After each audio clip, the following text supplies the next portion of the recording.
Here you find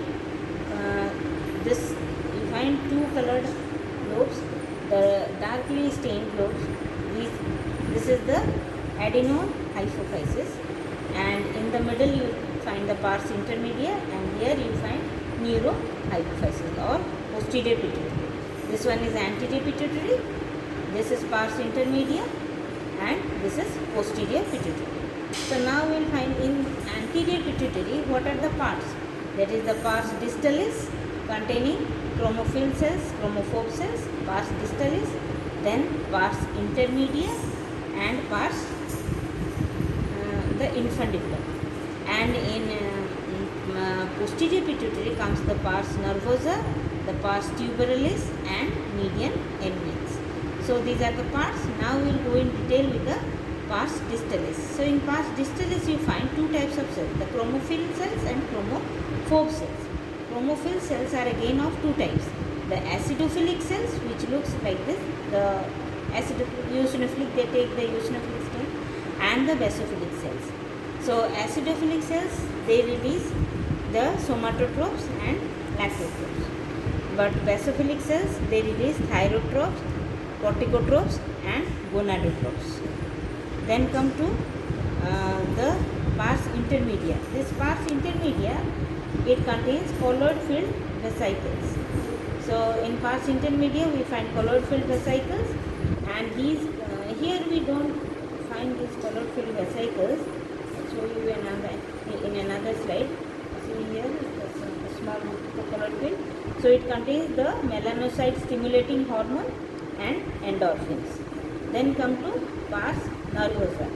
In pars nervosa, why it is lightly stained? Because the main constituent of pars nervosa is the myelinated nerve fiber, myelinated axons, which come from the hypothalamus.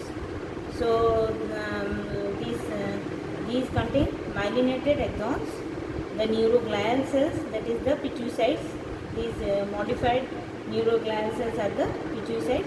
You can see here the small dots are the pituicytes, and herring bodies. These large dots, these are colloid filled vesicles at the nerve terminals, containing the two hormones, that is oxytocin and vasopressin, which are released from the supraoptic and paraventricular nuclei of the hypothalamus. So in the hypothalamus we find one primary capillary plexus at the median eminence, and another secondary capillary plexus in the pars distalis here. And these two primary and secondary capillary plexus, they are joined together by veins. So it forms the portal, hypophyseal portal system.